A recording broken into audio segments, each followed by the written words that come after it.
We've been talking about an issue that's been ongoing for many seasons, and it even seems like it's getting worse recently, is the deer issue.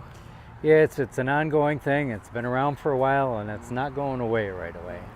And But the best offense is to pick plants that you know are deer resistant, right?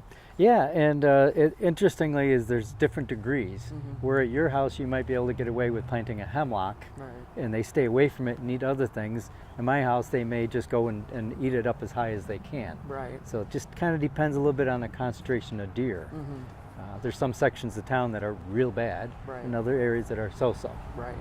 Okay. So, picking a variety of things to give you some color through the seasons is possible. It's just choosing the right species. But what if the palette is limited, though. it gets smaller every year?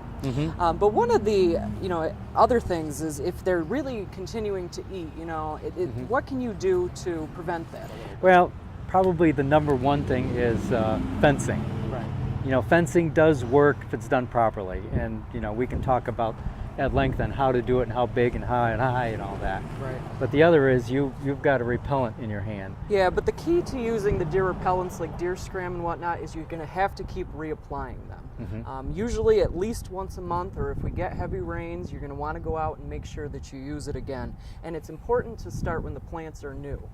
Yeah, especially when they're new, because we've had plants where they munch on it for the first week or so after we put them in, Right. seemingly devastate them, yet they could have an established one nearby that they're not eating. Right. So you need to let them know right at the beginning that this plant is off limits, right? Exactly. So if you're interested in discussing some deer-resistant plants, and just give us a call here at Hillside.